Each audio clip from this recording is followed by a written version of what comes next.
Support WrestleTalk! Click the thumbs up. Big pushes. Sometimes they are fantastic. If you're a wrestler stood on the precipice of going over, a big push could be all you need. Sometimes though, they're not so good. Say if you're a grandma stood on the precipice of the stairs about to go over. You can fill in the blanks. Laters, grandma. But it's not just nanas who pushes aren't good for. There have been plenty of times in the PG era alone that WWE superstars have been pushed like they're the next big thing, only to find out that they were just being used to put someone else over. And that person was always John Cena. He stays young on the blood of dead careers. How do you think he grew his hair back? Anyway, plenty have fallen foul of the big push to nowhere, so I'm Fakidor Laurie Blake, and here are 11 PG era pushes that went absolutely nowhere. Number 11. Mr. Kennedy. Mr. Kennedy! It's Mr. Kennedy. From all the reports at the time, Mr. Kennedy was going to be the next big thing in WWE. Unlike a bunch of names on this list, he was actually a great in-ring worker, had skills on the mic, and he even got good booking early on. He won the Money in the Bank briefcase at WrestleMania 23 back in 2007. However, he never got to cash it in, as he was injured during a match with Edge and had to be out for a couple of months. And although he made a comeback, injury and suspension plagued the rest of his WWE career, and eventually he was released on May 29, 2009. The release itself is rumoured to have come about after Kennedy accidentally dropped Randy Orton on his head, something the Viper was pissed about. But then again, he did teabag Kennedy's boots that one time, allegedly. So, I guess all's fair and being investigated. Thankfully for Ken Anderson, though, he did manage to have a fairly successful career over in TNA and on the Indies. Without those injuries, he could well have been WWE champ. Number 10, the Great KHALI. We all know that Vince McMahon loves big guys. He's not precious, he likes them all. From the ultra muscly bodybuilder types to guys that are essentially just construction cranes in wrestling tights. The Great KHALI was the latter sort, standing 7 foot 1 inch tall and with all the movement ability of a dying giraffe.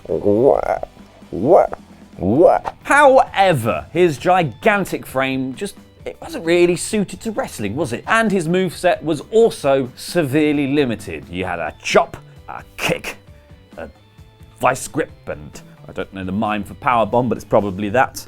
The man had less moves than Luke Owen dancing, which is harsh to be fair because Luke actually held his own in the lip sync and KHALI was terrible. But KHALI had one thing that Luke Owen doesn't. He is really big. So he got to beat the likes of The Undertaker, and then WWE had the insane idea of putting the World Heavyweight title on him, which lasted until Batista defeated him inside a Punjabi prison at No Mercy 2007. Thankfully, WWE ended the push and found him a role he was much more suited to, being a playboy. A regular, huge Hefner. Number 9, The Miz. The Miz seems like an odd candidate to have on this list, as he is basically WWE's ultimate mid-card act, the safest heel pair of hands to go around with the Intercontinental title or US titles that you are likely to find. He's a solid worker, depending on who he's in there with obviously, and easily one of the best promos in the biz. But he was also the man who suddenly won the WWE title in a push so sudden, his tag partner John Morrison now changes his name everywhere he goes to get away from being associated with it.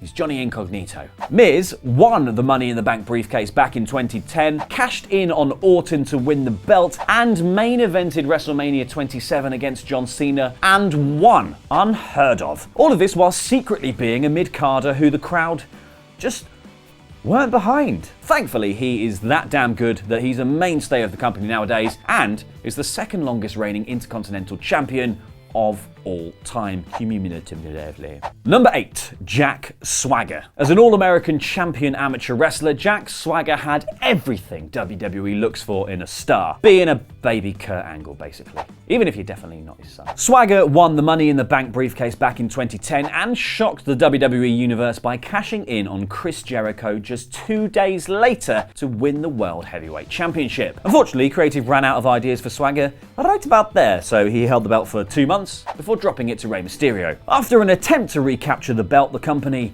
dropped him down from the top of the card, and a Swagger soon became a saunter, became a stumble, became lying down in the dark, completely still, waiting for the sweet release of death. He got a release of a different kind though when WWE wished him the best of luck in his future endeavours in March 2017, and he now wrestles in Lucha Underground and is signed to Bellator in MMA. Number 7, Vladimir Kozlov. A Russian wrestler in WWE. He's going to be a fascinating. As a former kickboxing champion and standing at an impressive 6'6", you can see why Vince was particularly sweet on Vladimir and gave him the big old monster push. Making his debut in 2008, he essentially minced a bunch of jobbers and then got the real big push. The only issue being, he couldn't really wrestle, could he? WWE weren't going to let a little fact such as that stop them, so they pushed him even more and he pinned The Undertaker clean on SmackDown in 2009. However, he could only really bumble through life for so long, and after several dreadful matches, Kozlov's push stopped. He was then placed into a comedy tag team with Santino Marello in 2010, the Cobra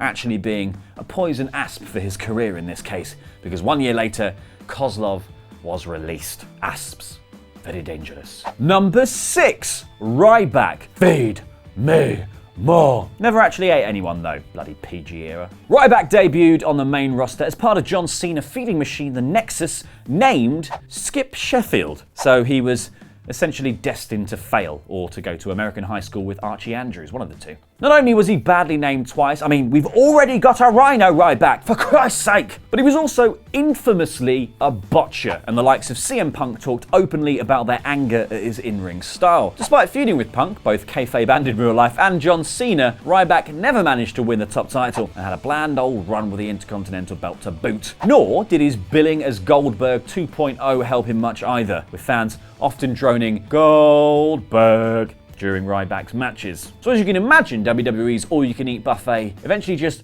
ran out for RYBACK, and then he was released in May 2016, and now he works on the indies, and, funnily enough, has legally changed his name to RYBACK, and at least it's not Skip Sheffield. My name is Skip Sheffield, please sir, can you feed me some more? Number 5, Bobby Lashley. Bobby Bobbins Lashley. He is a heck of a physical specimen, my man. And he naturally got pushed to the moon during his first run back in 2005 to 2008. Unfortunately, when he won the ECW title back in 2006, many fans turned on him because they were basically clamoring for Rob Van Dam or CM Punk to win the title. It also didn't help that he was then chosen by some dude, you might know him, named Donald Trump, to represent him in the infamous Battle of the Billionaires match at Mania 23. And boy howdy, that segment has aged well. But Lashley's performance in that match had earmarked him for a WWE Championship opportunity against John Cena, but he lost, so that was that really. He was released in 2008 while recovering from surgery, and it took 10 years for us to see him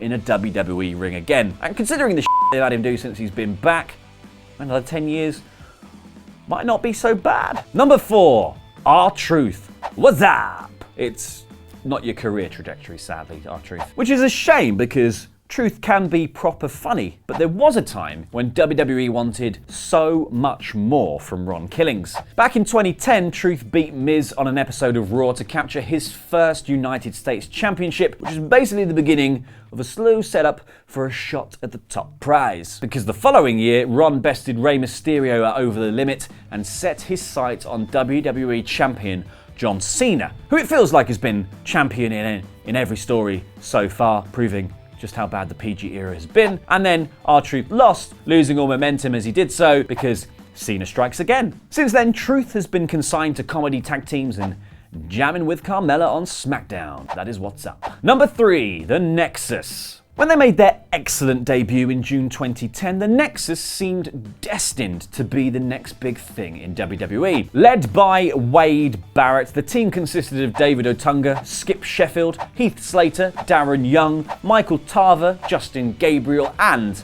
Daniel Bryan. One of these things is not like the others. Michael McGillicuddy, secretly Curtis Axel, Husky Harris, secretly Bray Wyatt, and Mason Ryan, secretly an independent wrestler, would join at a later date. For almost a year, the group toured through WWE and seemed like they would be around for the long haul. Until Cena. Because John started a feud with Barrett which saw him forced to join the group. He was then fired and exiled, constantly interfering in matches even though he was fired, and then eventually rehired and booked into a match with Barrett where Cena tore through the entire Nexus and beat Barrett, essentially killing the group dead, and now he will live forever. Thank you, Cena. Number 2, Lord Tensai. Most remember Matt Bloom's early 2000s run in WWE as Albert, but in 2012 he returned as Lord Tensai. No mention of him being Albert though. He was just a big old white dude who'd popped over from Japan, as you do. Tensai burst onto the scene, smashing up the undercard acts before also beating the likes of John Cena